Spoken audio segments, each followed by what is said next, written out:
I will say, so no one gets their hopes up about this, or their expectations up. It isn't the amount of poo that is surprising. It's the area. It's the surface area. The distribution. It's the distribution. That's what's gonna knock your socks off. A mile wide, inch deep. You know, like yeah.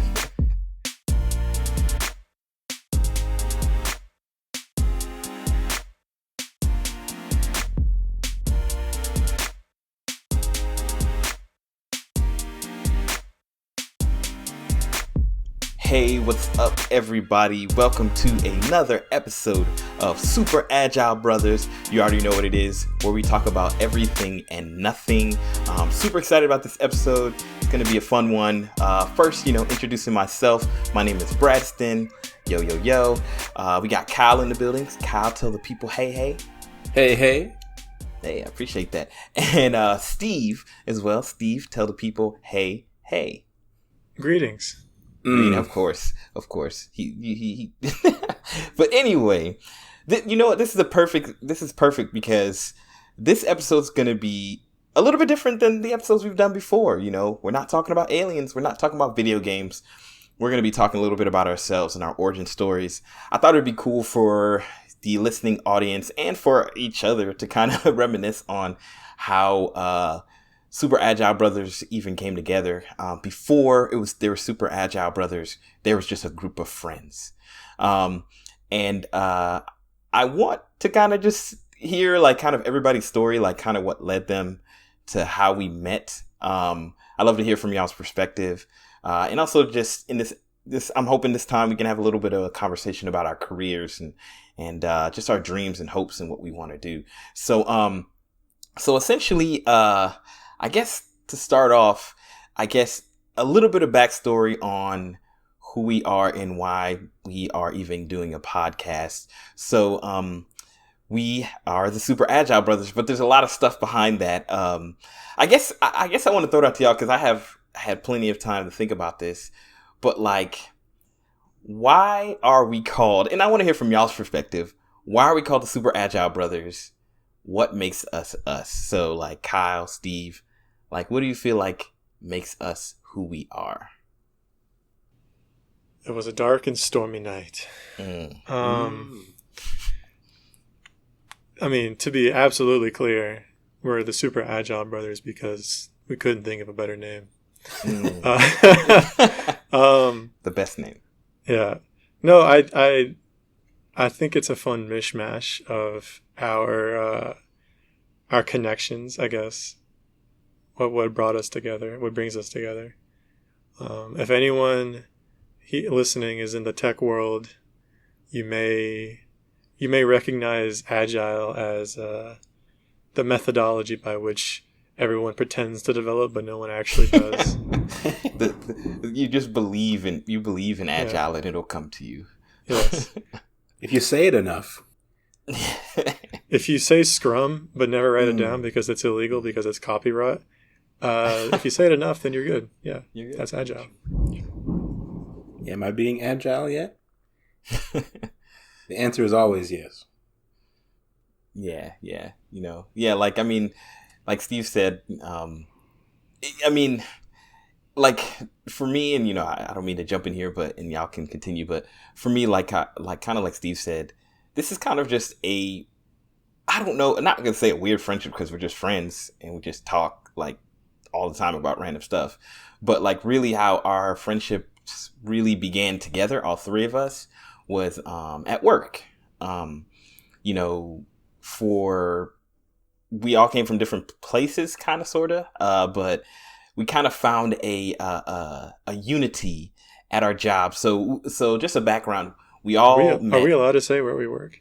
Yeah, man. Is it a secret? Sue us? Well, they be suing everybody. They'll definitely sue us. How can they sue us for telling us where we work? That's just I don't even have a job.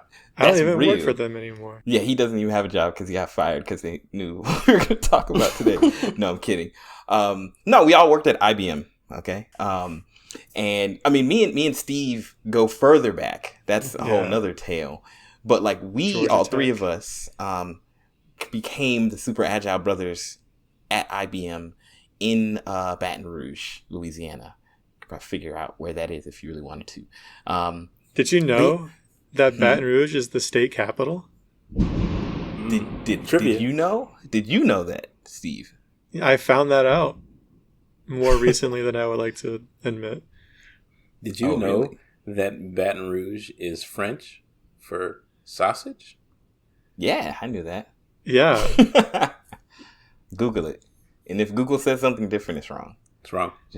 I know this older fellow who's kind of like the he kind of has this like grandpa, like friendly uncle kind of mentality, or the vibe, I should say. That's his vibe. And every time he would check up on me, he'd be like, "How's Steve doing over there in Red Stick?" Like, gotta throw it out there. I am in Red Stick. I feel like everybody who I knew was like, "Hey man, how you doing in New Orleans?" I'm like, God. man, I don't know how many times I gotta tell you, I don't live in New Orleans. How's Mardi Gras going? Oh, we going great. You know, we always do that Mardi Gras. It's always like, in the bayou. In the bayou. That's all we do, baby. I have 3 shrunken heads in my garage. Yep, that's standard. Well, but have some beads. Just jump by. But anyway, we were down in Baton Rouge. We met IBM. Really, you know what's interesting? I never asked this. I assume it was kind of through me, but like 3 Yams, aka Kyle and Steve, who I always call Shoop. How did y'all meet? Did y'all meet in this ad to get before me, or was I just the middle point? No, you were the catalyst. That brought us together because I met you at IBM, and because of Unity, as you mentioned before, the game engine, and me wanting to leverage anything that you had to where I could eventually surpass him and take his throne. But so when we were working in the Agile space at IBM, then Steve miraculously showed up, as he said, on a dark and stormy night. And our lives have never been the same, for better or worse. To be fair, every night in Baton Rouge is a dark and stormy night. That's unfortunate truth. I mean, okay, so I guess some explanation, because we've been mentioning Agile. So Steve was talking about, we work in the tech industry. And as Steve said, if you're familiar with the tech industry, you're familiar probably with the Agile methodology, which is, for those who are not in the tech industry, it's basically just a methodology for doing product development. And it's used heavily in like IT stuff, but even outside of that. Anywho. It's a big buzzword. It's pretty much its own meme. Buzz? Yeah, it buzz. Throwback. Nobody will get that. But sure won't. So at our IBM center where we all worked, they were really trying to adopt Agile quickly to make us more, competitive in the market. And it was a relatively new building. I was like the first class of employees, I guess you could say, first hires who was working at this building, like maybe 5-6 years ago. But it was new, so they brought in all this new furniture and they created what was called the Agile Space. I tried to unify it with you, but it didn't work. And the Agile Space's whole intent was to be like the location that teams who work together in the building would come together to work agilely. It was like cool. How would y'all describe it? I would like to hear, how do you describe the Agile Space from memory? What did it look like? So if you've heard of the rash of open floor plans in these new office buildings that everyone's so proud of, that are objectively terrible, it was kind of like that, but thankfully to a much smaller degree. It was just one little room. I say little. It was like, it was the corner of the building, and it had some serious space, and they had these stand-up desks that were pretty slick, and a few TVs, and these big windows that looked out over the Mississippi, which I thoroughly enjoyed. And the idea was to come together, to meet, to collaborate, and all the other buzzwords that are connected to open floor, whatever, seating. But people weren't like permanently stationed there unless you were us. we left our desks and we basically made the Agile Space our desk. Yeah, we were squatters to the fullest degree in the Agile Space. And sometimes they let us know. They would come and tell us, you can't work here every single day. And we just ask why not. And they never had an answer. So they would leave and we would stay. Yeah. Yeah. Unless they had talked to Beth and then or Carol, then we scheduled some time. Yeah. Then we left. So I guess do y'all know the origin of why I started sitting over there? Do you know what happened? I think it was to avoid somebody. I'm just gonna guess. No, it was actually very random. So okay, so I think I mentioned this before, but like I was one of the first like group of people to get hired in this building, right? And I got hired in with a whole bunch of people. And one thing about how our IBM center worked is that like we would get put on different projects that might send us to different places. So we traveled a lot. And when out of state, he means, not just to other floors. Yeah, like out of state and sometimes to other floors of the building, but most of the time out of state. So you rarely there's a good portion of people who are rarely ever in the building, right? Mm-hmm. And it just so happened that all the people who are on my team who sat next to me at my, I guess you could call where we sat cubicles. Yeah, they were cubicles. They were like half cubicles. Yeah, they were like cubicles with no walls, kind of. They just had little like stumps. Little stumps. But anyway, they had turtle walls. All the people on my team got on projects that had them traveling every single day of the week. Okay. And I was the only person on my team who was on a project that didn't need me to travel. Mm. So what ended up happening is that I would go to my desk every day and literally nobody would be around me. I'm talking like 5-6 desks to my left, 5-6 desks to my right, 10 desks behind me, 10 desks on the other side of the wall behind me, another 10 desks. So literally I was like the only person sitting in this giant room. And it was just like really, really weird. And this went on for weeks. And like, I don't know, one day I just kind of got tired of just sitting there, and the Agile space, which was supposed to be used for teams, was never being used, like ever. Like, no, it was always empty. Almost always empty. And I don't know, one day I was like, you know what, I want to go use the cool stand-up desks, and I like the light because, as Steve said, like, the room overlooked the river, and it was all glass walls. Like, mm-hmm. it was just windows for walls. Crazy nice view. It was very nice. Beautiful, natural light. Just cool furniture, I guess you could say. It's like a taste of the penthouse. Yes. I gotta give IBM some credit, because that could have been somebody's office, but instead they made it an open space. Yeah. They made a corner, what would be in a corner office, into a large room that was for the community. And so I just went in there, and I was just like, you know what? I'm just going to go on the stand-up desk. It's probably more healthy for me or whatever. I don't know. So I just started going in there, and I went in there every single day, and people would just come by and like see me and be like, what are you doing in here? And I was like, I don't know. Like, nobody's here, so I'm just standing in the Agile space. And it kind of became a joke, right? And then like at the same time, me and Kyle were like becoming good friends, and we were working on like game projects together. And so Kyle would be sitting at his desk, and then like we'd be talking, and then Kyle would come over, and then like I'd be like, yo, Kyle, look at this. And then he would look at it, and he'd be like, oh, and he'd bring his computer over. And I don't know what was going on in your mind, but I don't think you ever had the intent to No, I never intended to stay. Never. I hardly knew you at that point. So, yeah. I was like, there's this weird guy standing in this room with all these windows, by himself. I'll come see what he's talking about, but then I'm promptly leaving afterwards. But, Unity Hold you in. Brought us together. Unity video game engine. It did.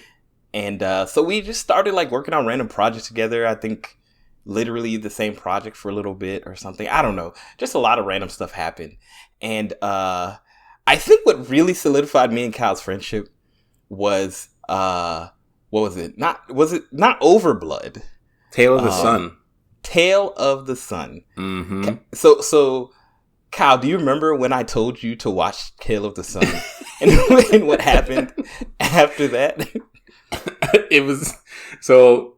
Yeah, I remember. I was just sitting at my desk, and this was. I would think I was still looking for a project at this time, or was working on a POC. So, POC being a proof of concept. Of concept. Yeah, proof of concept. Another buzz didn't mean anything. But anyway, so I had intermittent time, and we would use same time to send instant messages.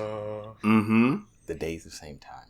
And so you sent me a random YouTube link, and Super Replay, Tail of the Sun, and I don't think it was the first. Was it multi-episode, or did they play it all in one sitting? It was multi-episode. It was multiple episodes. Yeah. Yeah, and I don't believe you sent me the first episode. You sent me whatever episode you were on because something happened. I don't remember what it was, but it was like a turning point for you, and you were like, and I just had to see it. And yeah, it was some conversation we were having. Maybe it was because of your game, Big Ninja, or something. I can't remember what made me send you that video. Yeah, but yeah. So anyway, after watching that video, like, our lives have never been the same, because whatever was in that video inspired Amber, and the countless hours we spent on that.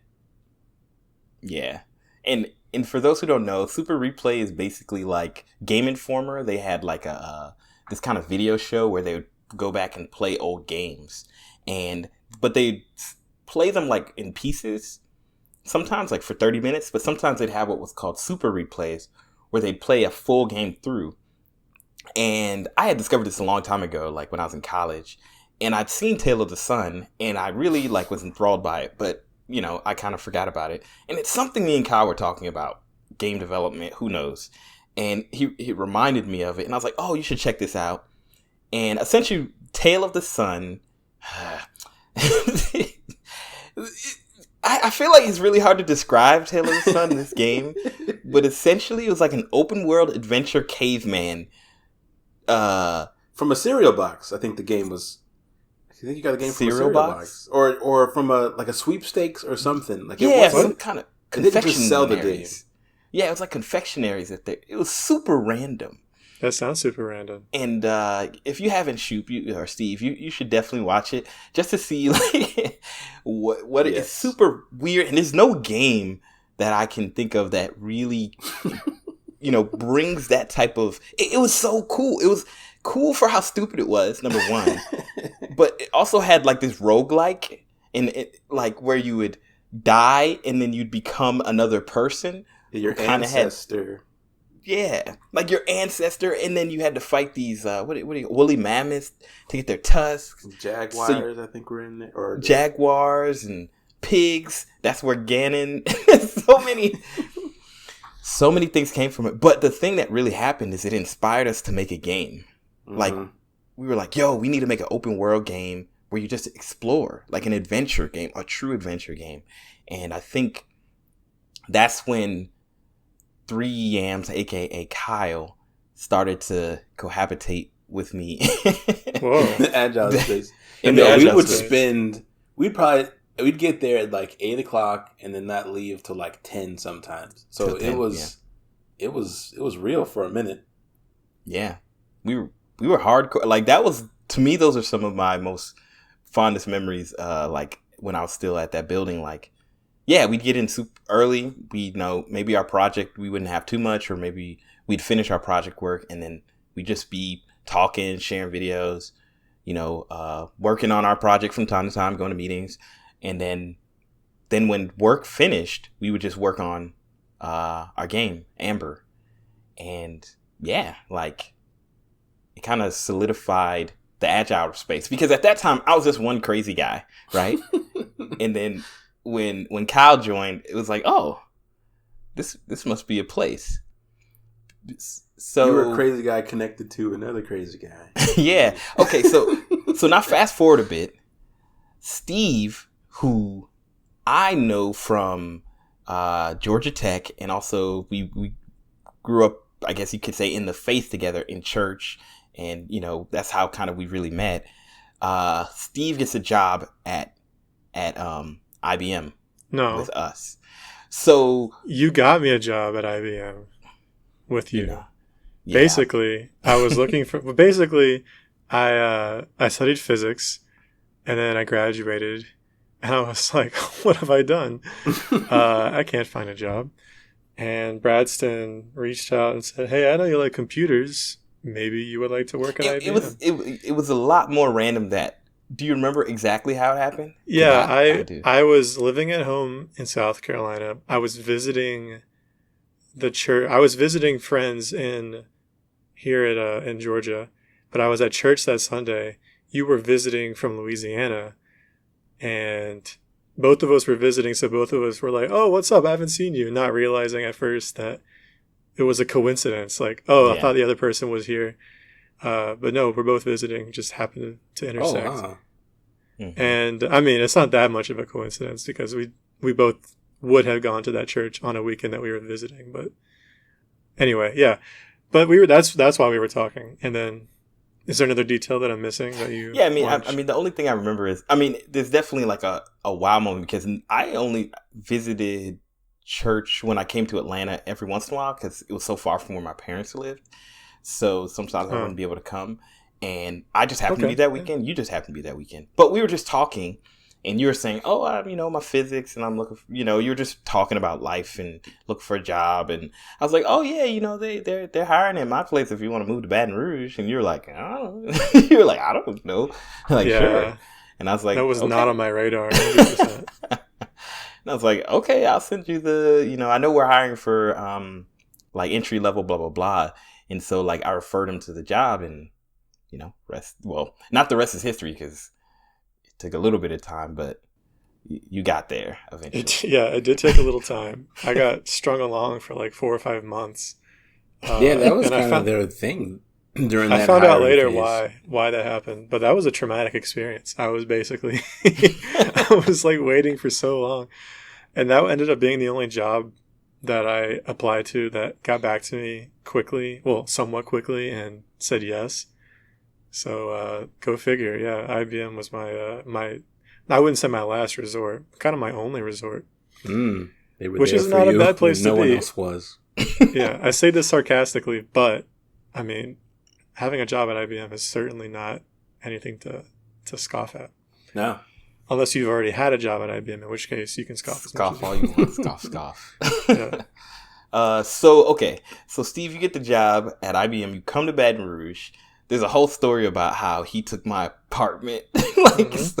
Should I share that story, Steve? I can share. Basically, Brad just not only got me a job, and when I say he got me a job, I mean he didn't just suggest that I work there. He actually was whispering in their ears, you should. He knows something, I barely knew anything. And I think it was mobile development that I got signed on for, but then I never did a lick of mobile development. That's what happens to most people. And I still have it. Same. They really got us. In my case, it worked out because I didn't love mobile development to begin with. But he got me this job. He got me an apartment, and he got me roommates. So he kind of set me up for Louisiana. Man, he set you up good. Yeah, I mean, it was at the time it was convenient because I needed to move out. I wanted to move out, or was a stepping stone. In a few months, I was gonna move out, but Steve was coming and I was like, all right, you just take over my lease, and he just stayed in my apartment as I got an apartment somewhere else, and he just paid me as I paid rent. I don't know if that's super. I don't even know. I talked to the people in the leasing office and they were super unhelpful and they were trying to charge us $500, $600. Oh no! To transfer. I remember that. Yeah, and he was only going to be on the lease, switch over for a few months. Yeah, and then I officially took over the lease. Yeah, so it was didn't really pay $600. So exactly, I mean, it was and once again, me and Steve, we went to the same church in Georgia. So we started going to the same church here in Baton Rouge as well. So a lot of the guys that I knew very well went to church with us. And I was like, hey, I know these guys are super cool. So you can just stay with them. And they're like, yeah, man, we'll take them. So with that exact accent. Exactly. Yeah, man, we'll take them. But okay, so Steve, I have a question. So what was your experience with the Agile Room? Your original? Were we already hardcore squatting there? I'm assuming we were, because I remember you would pop in periodically, and just leave, but you wouldn't stay. I just remember you kind of had a off and on relationship with the Agile space. For quite a while. I did. You guys were squatting for a while before I joined you, and this is why. because I started at IBM and I immediately became like best friends with this guy who invited me into his own little group of friends. And on top of being friends with him, we were also on a lot of projects together. So I usually was at my desk. Oh, and that's the other thing is, once they trained me up, they put me to work. I was staying real busy. Oh, that's right. And I often had, like, a local team. So I had the opposite experience from Brad, where it behooved me to be at my desk because it was easy to collaborate with the like 8 people who sat next to me and who I was working with, in the dirt with. That's fair. And it wasn't until later that people started to move desks, or they started to move to other teams, or to travel more, that I was like, well, hey, I'm alone. Let me check out this Agile space. And we accepted you. And you accepted me with open arms. Where the lonely people stay. Pretty much. I mean, it got to the point where like people were around, but I kept going to the Agile space. And they were like, Steve, why don't you sit at your desk? I'm like, There was a time, now you're reminding me, I think it was the same time where there was another group that we shared the Agile space with. Oh, yeah. For a solid, it had to be close to a year that they were there with us. Like they were near the windows. 6 months. Yeah. And I don't know what happened. They kind of disbanded, and then a couple of them would show up, and then, I don't know, it was kind of sad. Yeah. Well, what was really sad, I don't care about some other random group. All right, like this is a clique, and I only care about my clique. Oh. But, so just keep that in mind.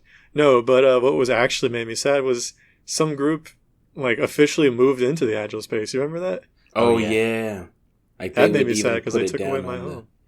But that was after I left, right? That was a long time. Yeah, you were gone.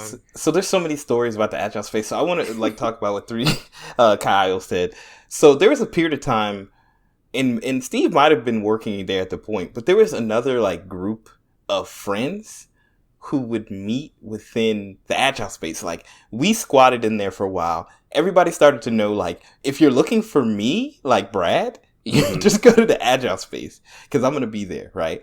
So people would come there and also because I was there longer, people who were like newer hires would normally come to me to ask questions like, hey, how do you log into this? Hey, my password's not, so it kind of like was a place where people would come in and out.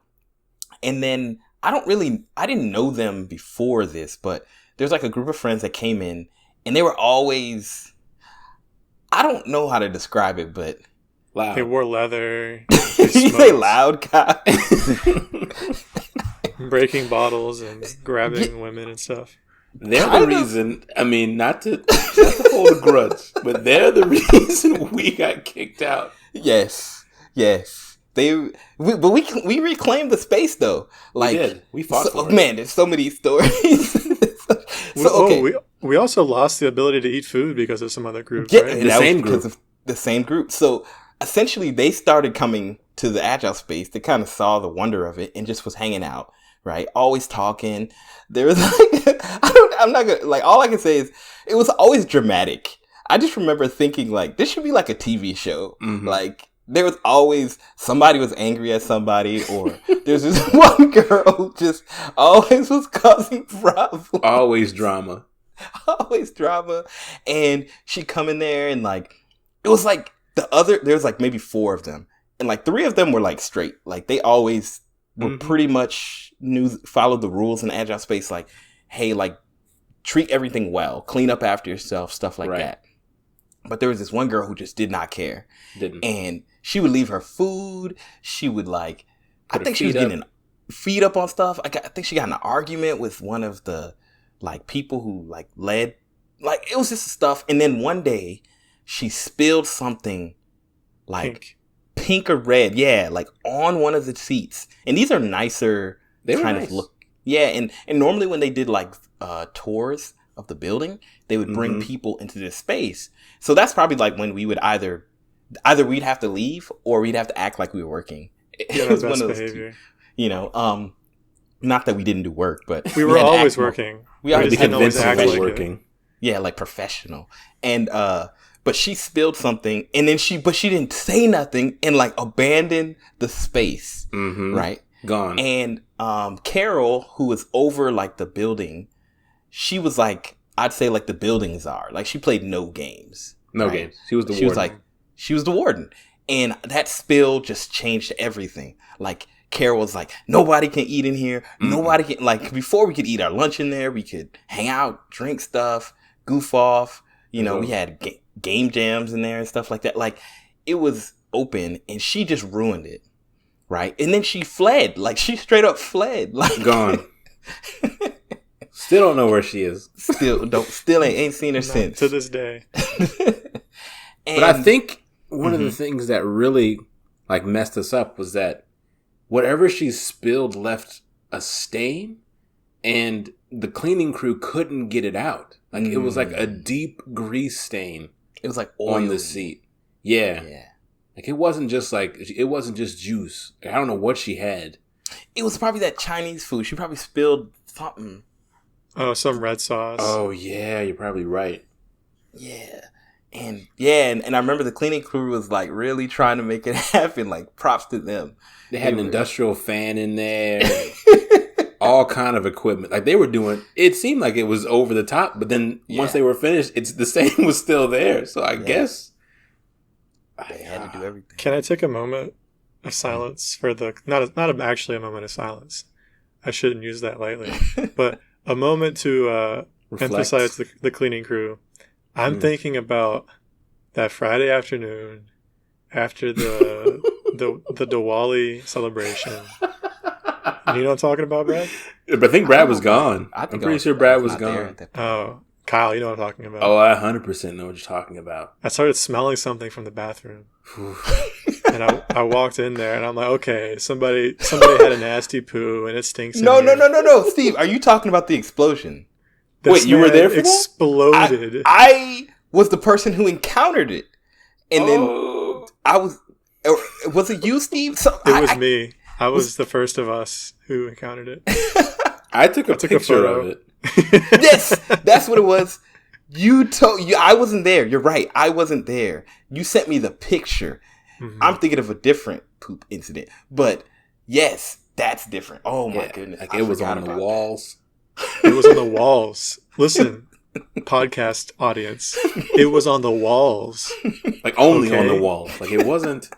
I mean, it was also on the toilet, but it wasn't in the... well, they had flushed, I assume, so there was nothing in the bowl, but there was a lot outside the bowl.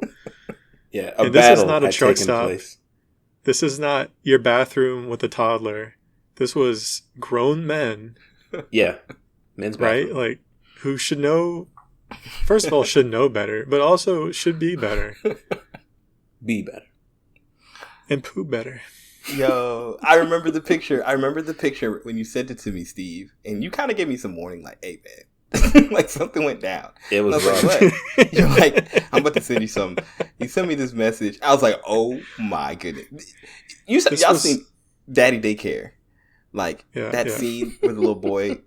That's what it looked like. Yeah. I was thinking of that scene with the chocolate from, was it Dumb and Dumber?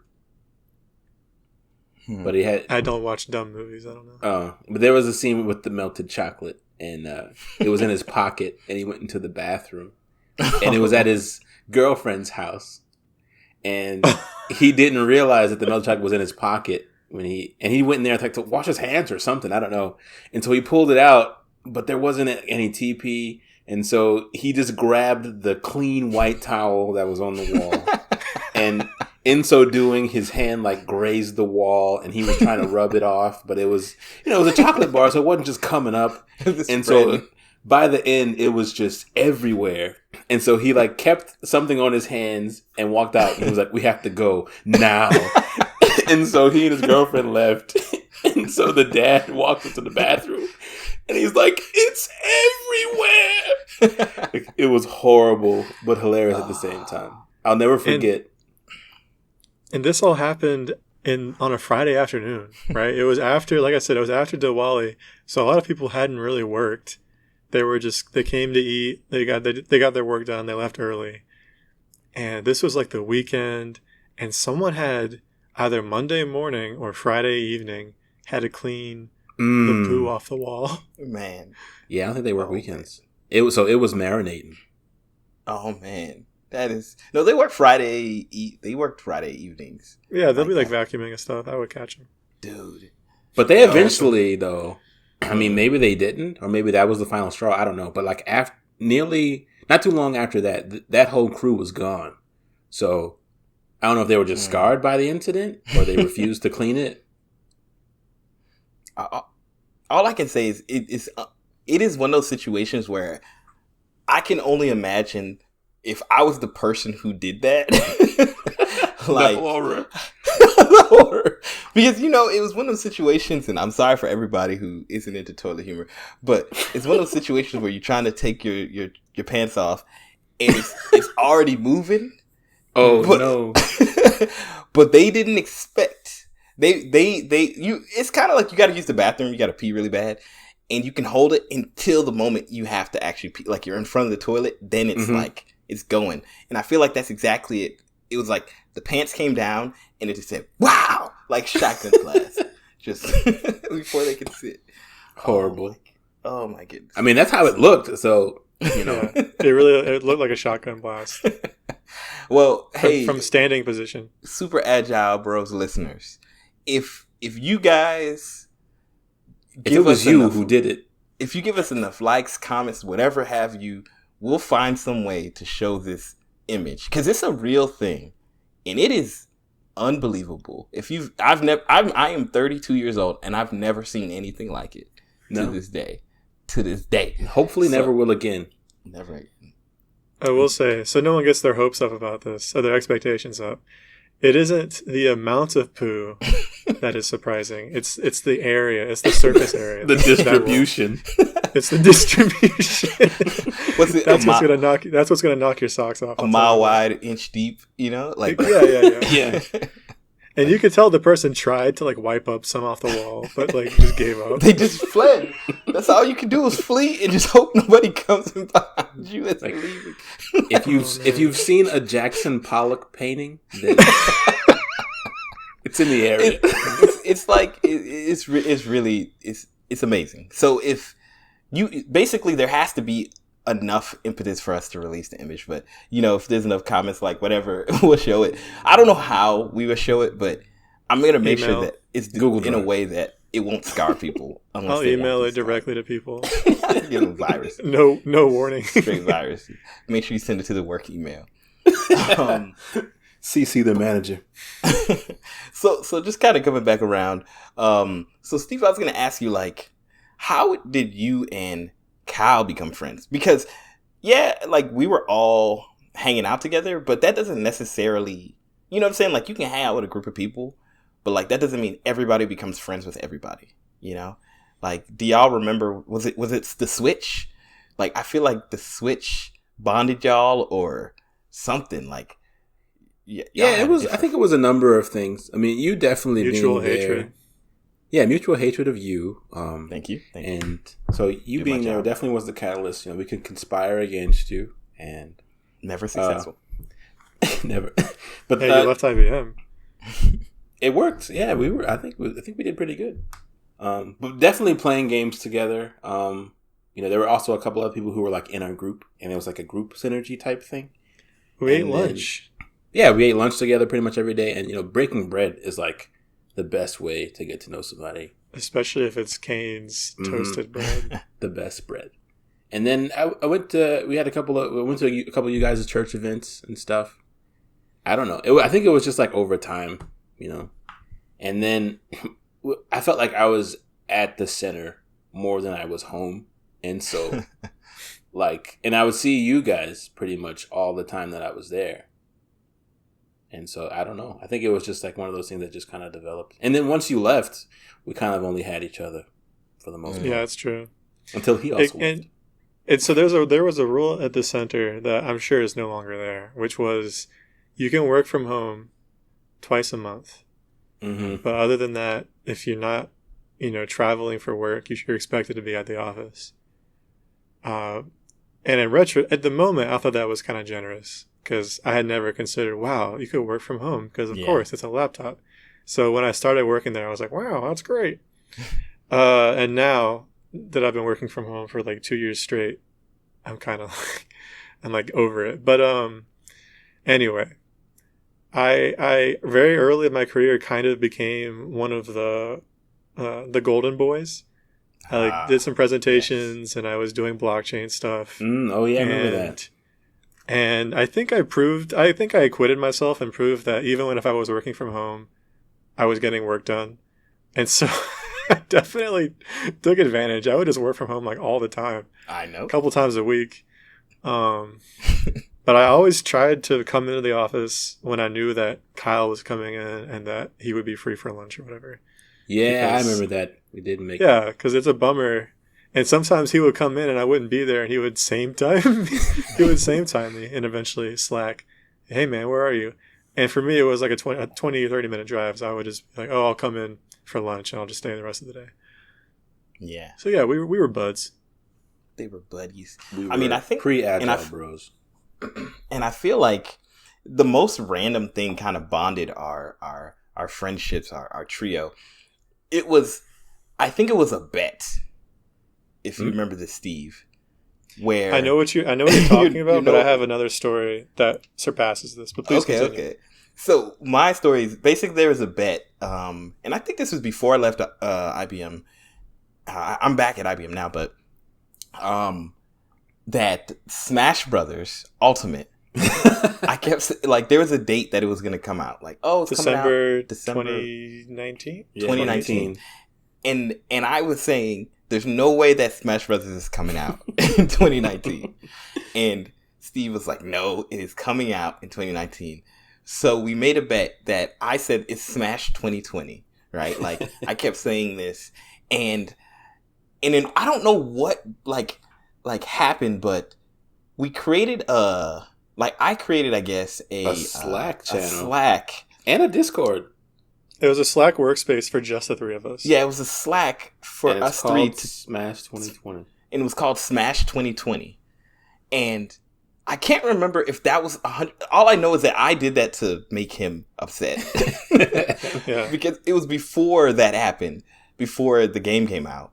And I remember Steve specifically saying, man, why are you making another Slack channel? Like, I don't want another Slack channel to talk to people in. I was like, man, whatever. Like, and it was just, and it wasn't a channel. It was a workspace. It was a whole workspace. Yeah. It was just for the three of us. And I was like, what is the point?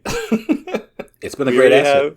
We're in like 6 IBM workspaces already together. We can just have a little chat. I don't know what made, because I don't know what made me, I barely ever really used Slack anywhere. I can't remember what made me make it initially, other than to mock you. But it really could have just been that. I think that was enough. And I think it was because part of it was because I was going to leave IBM, and it was like a way to track it or something. I can't remember. But long story short is that Slack channel is kind of like how we talk to this day, like all three of us. And there's like every day that like it hasn't been a while since we've added a new channel, because like you said, we have a Slack workspace. And if you're not familiar with Slack, it's basically like a place where like you bring people in, and then you can make these channels where you can talk about different things. Like you just make titles, and they can be private channels or whatever, like kind of chat rooms. And every time I would just make random channels like, oh, let's have a meme dump channel where we drop our memes. Oh, like let's have a question of the day channel. Right? And we just have like 10 channels. But you know what? Those channels get used, son. Like they do from time to time. They come in handy. And yeah. And there's stuff that, I mean, like it's probably the best way to get, for all three of us to get in touch with each other at any given time. Yeah. Even the correspondence for doing these podcasts is in there. So it's been very useful. Yeah. Like we have a random channel where we talk about random stuff, a general channel, which who knows? It's also a random channel. It's also random. Yeah. We have an Apex Legends channel where we talk about Apex Legends and coordinate playing. We have a game planning channel where it kind of more or less is where we plan maybe playing something, but it could just diverge into random. It's like educational gaming content mostly. Yeah, I thought it was about like making a game, like planning to make a game. Mm-hmm. Yeah, I think that was the initial intent, but like it diverges. Yeah, it's diverged hard. Yeah. There is a Smash Bros channel. Which never gets used. It never gets used. Never. I post in there because like every other month a Smash Bros ripoff comes out, and I usually post the link in there. Yeah, you do. And then there's the meme dump channel, which was pretty much barren for a long time, but has gotten more traffic recently. Where like now more memes get dropped in there just periodically. It's not like overwhelmingly a lot of memes. It's just they're high quality though. 2 or 3 days. Yeah, high quality memes. I prefer quality over quantity. You guys do a good job. Yes, just sometimes if somebody drops a meme. What other channels do we have? We have a whole bunch of channels, and it's just we have a Super Agile Bros channel. Yes, we have a channel where we discuss Super Agile Bros stuff. Yeah. So what were you gonna say, Steve? You're saying what really solidified us was not the Smash 2020, but you're saying something else.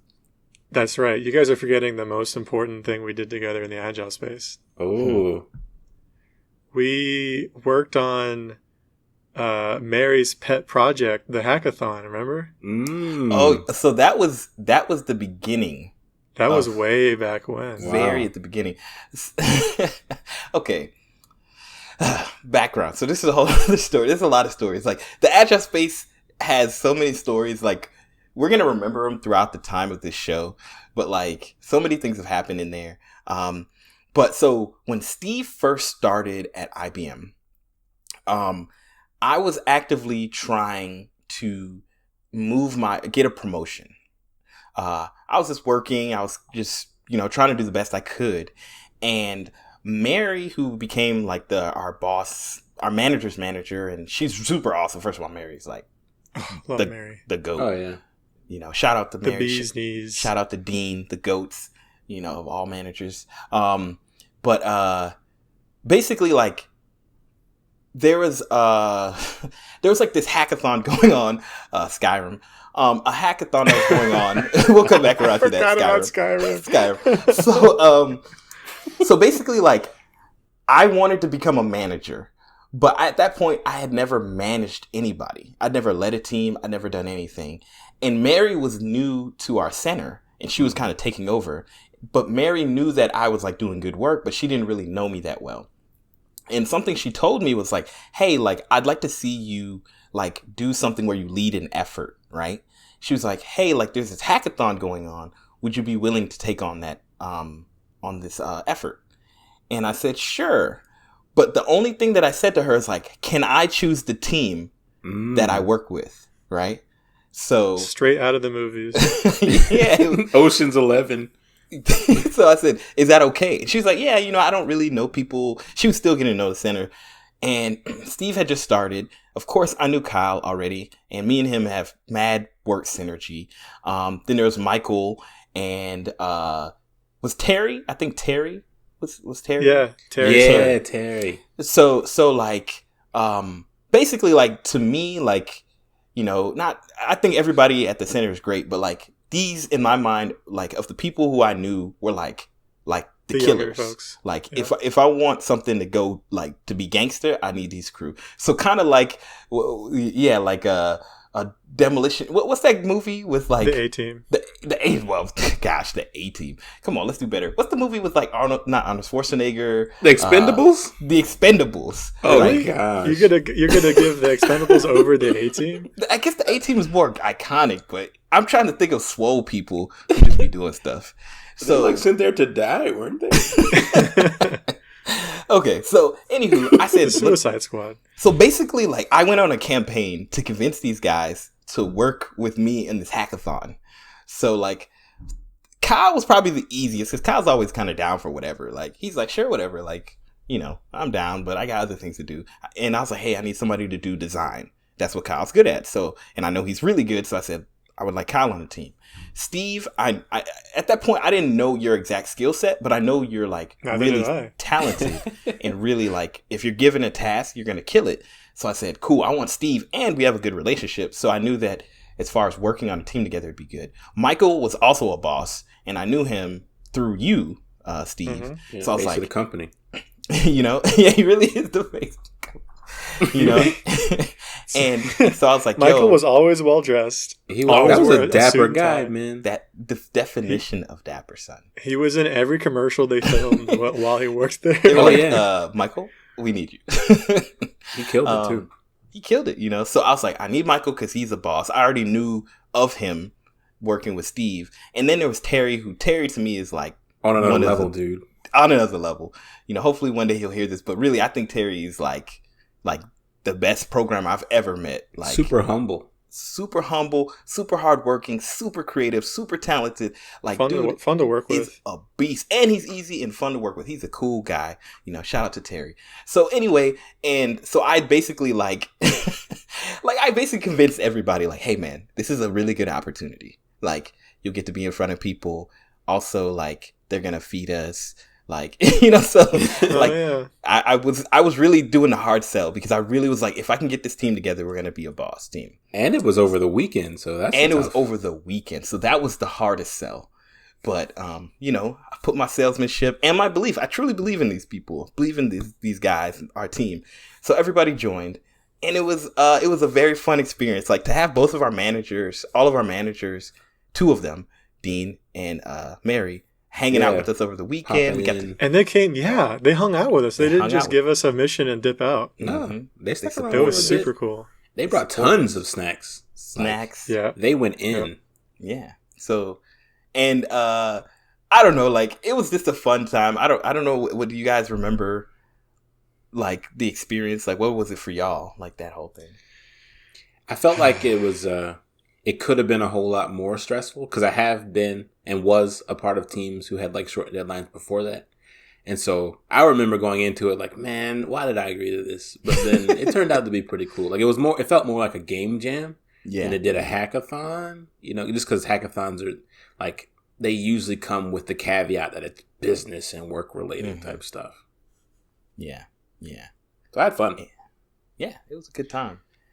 And it was really great for me. I remember that I worked on like the database portion of our little app because it kind of was related to what I had been doing with blockchain, and it was close enough that I knew I could do it quickly and learn what I needed to learn.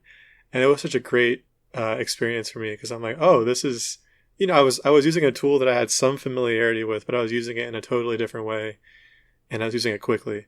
So like that was awesome. Yeah. Yeah, I mean, and I was really sorry.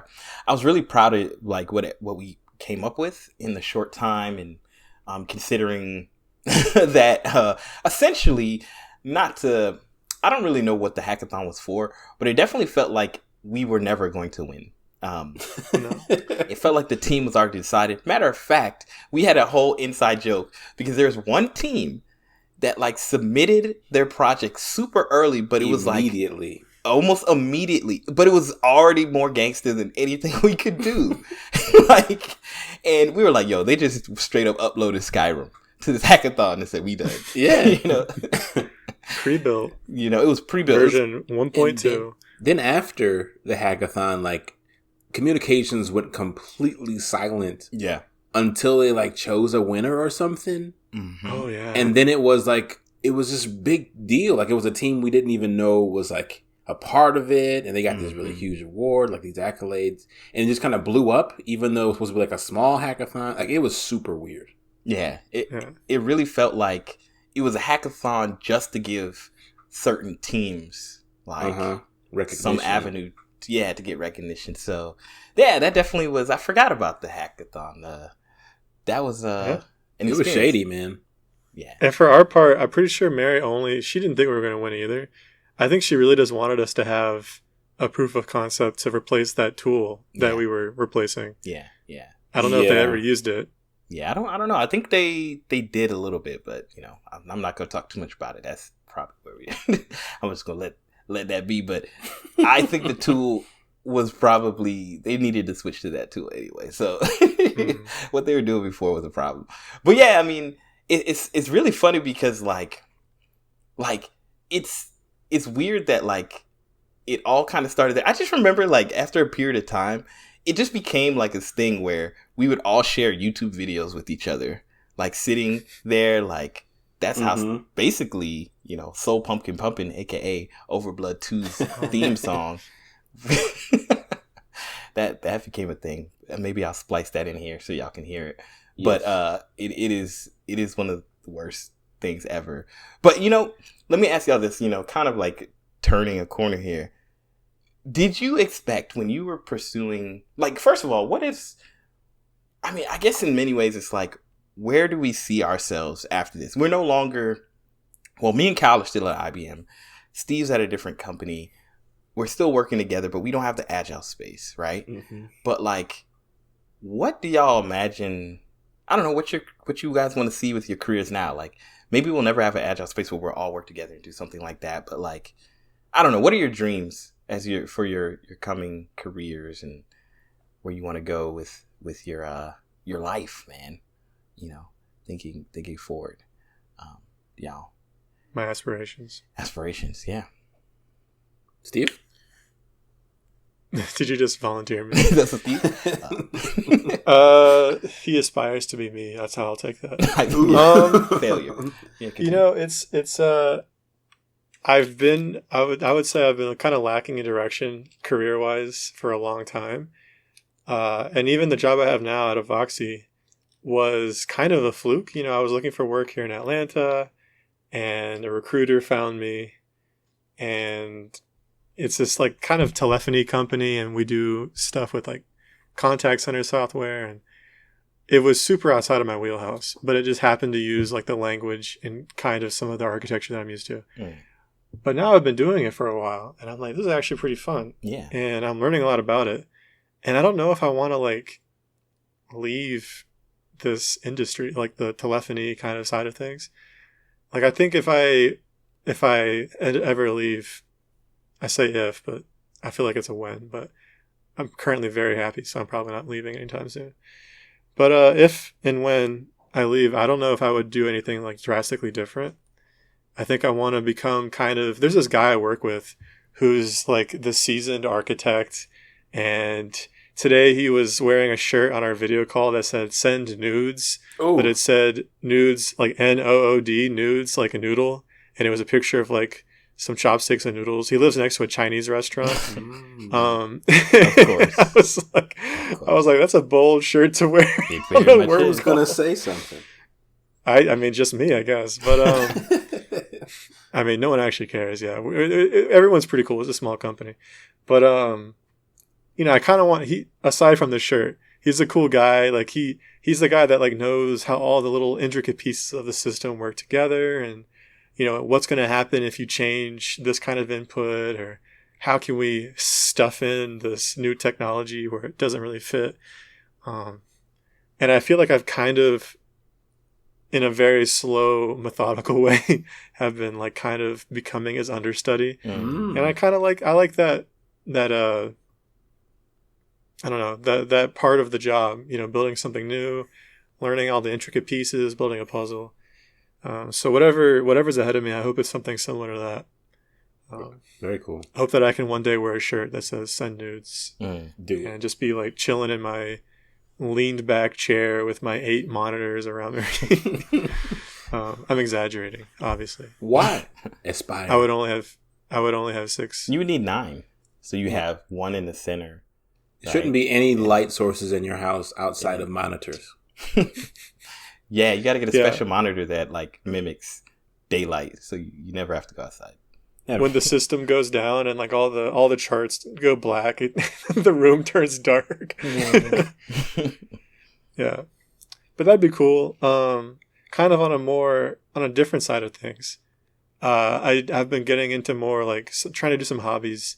I think I've gotten past the point where I can see myself making a video game, maybe in the future. But I've been like working on a website with one of my friends, and I like just set up a little server, an old laptop in my house, and I'm playing around with that. So I'm just trying to like feel out new kinds of technology and just do a few hobbies and see where they take me. Super cool. That's cool. Very interesting. That's cool. What about you, Kyle? Yeah, so I think it's awesome that you find that type of satisfaction in your in your job. Very cool. I know a lot of folks look for that. Thank you. So for me, I guess what drives me day to day is like new things, and I really like making things. And so my pursuit has been to kind of bridge the gap between making things and experiencing new things. So I've been making new things. And so I have like a lot of side hustles, I guess you can call them. And I've never really considered myself an entrepreneur, but I guess a piece of me is. My dad owned his own business, and so the freedom that he had when I was growing up has always been attractive to me as far as a career is concerned. And so I've never like had, I guess, idle hands when it comes to where my job is at the time. Like I'm always doing something else. And so even now, I'm working at IBM, and I like my job. I like my day to day, and it's definitely helping me to take care of my family. But if I have to be completely honest, my drive is in the things I do after I leave this job, which right now, I've been working in making t-shirts, I guess you can call it, graphic apparel, whatever you want to call it. And so I've just been doing that a lot lately. And, back... Like for yourself? Like for yourself? No, for other people.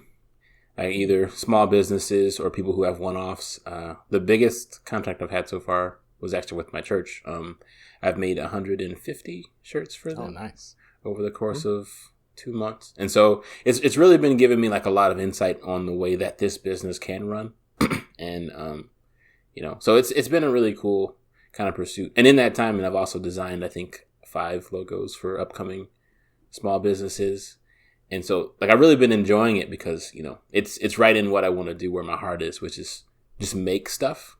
And then what I really want to do when I make stuff is, like, make something that, has an impact on someone. And so when I'm making something for someone, then, it's a direct correlation to them.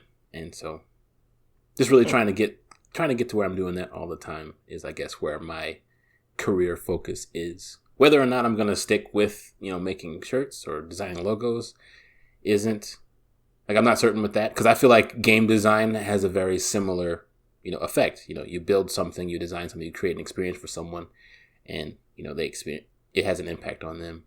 And so it all kind of fits in the same, I guess, not genre, but avenue. Creation.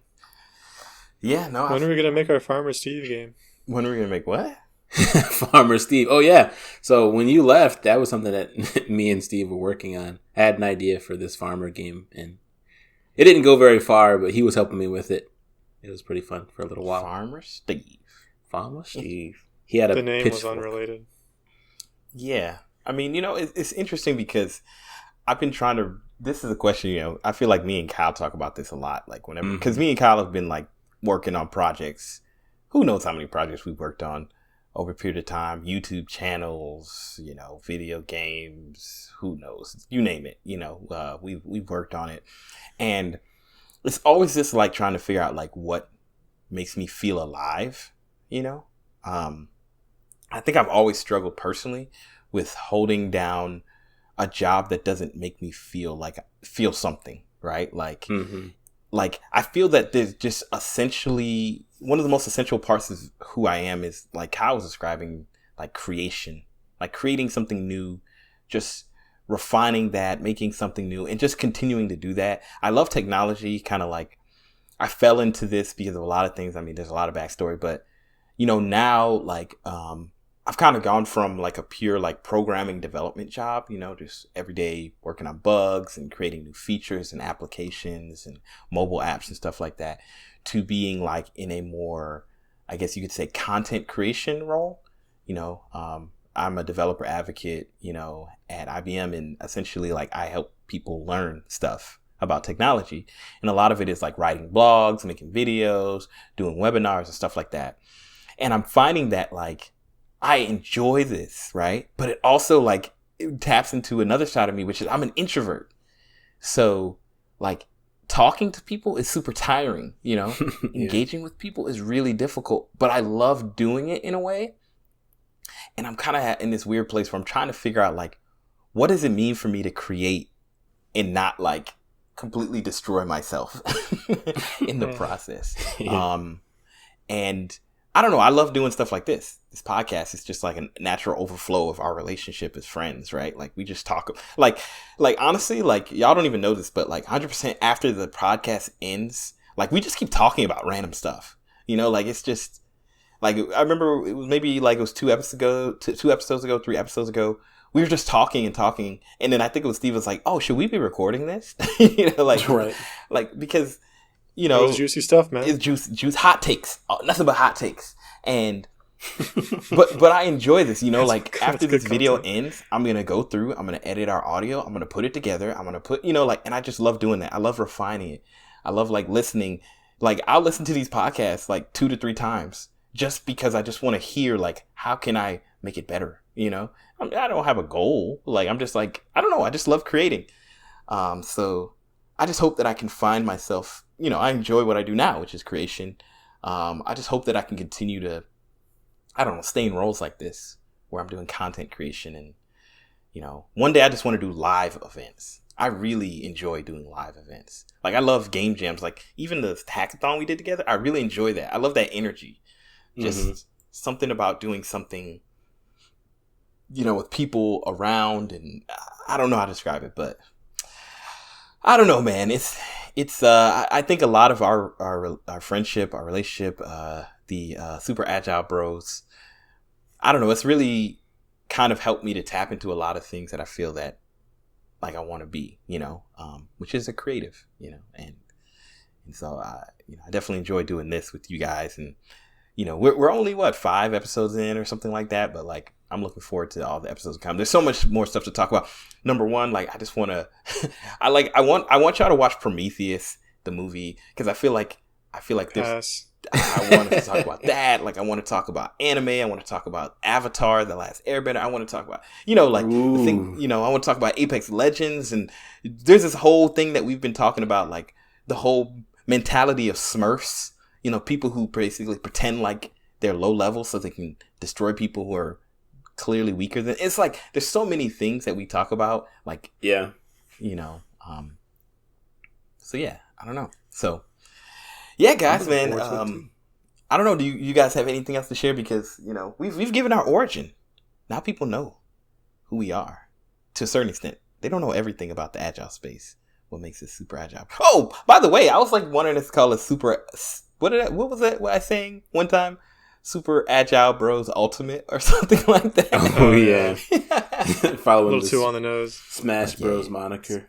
Yeah, but I think in many ways this is just an overflow of us loving gaming, us like just being, you know, really really good friends, and yeah, we bros, yo, bros, super, I guess, but but yeah, man, I don't know, I don't have much more to say. I mean, there's plenty more we can talk about, but you know, I think we really, really appreciate you guys listening. We really, really appreciate you guys just listening to our crazy story. There's so many more stories, from crazy things happening in agile space to crazy things happening in bathrooms. Everywhere. We were on there for a solid minute. Solid like 10 minutes. But honestly, like, this is just who we are. We're just talking. We don't really have a plan. We're just living life. But really appreciate you guys listening to another episode of Super Agile Bros. Thank you so much. Thank you, Kyle, for hanging out. Thank you, Steve, for hanging out. I appreciate y'all's friendship. I appreciate y'all's brotherhood. And I look forward to many, many more episodes to come. Thank you, Internet World. Thank y'all for listening. We will catch y'all on the flip side. Y'all take it easy. Peace.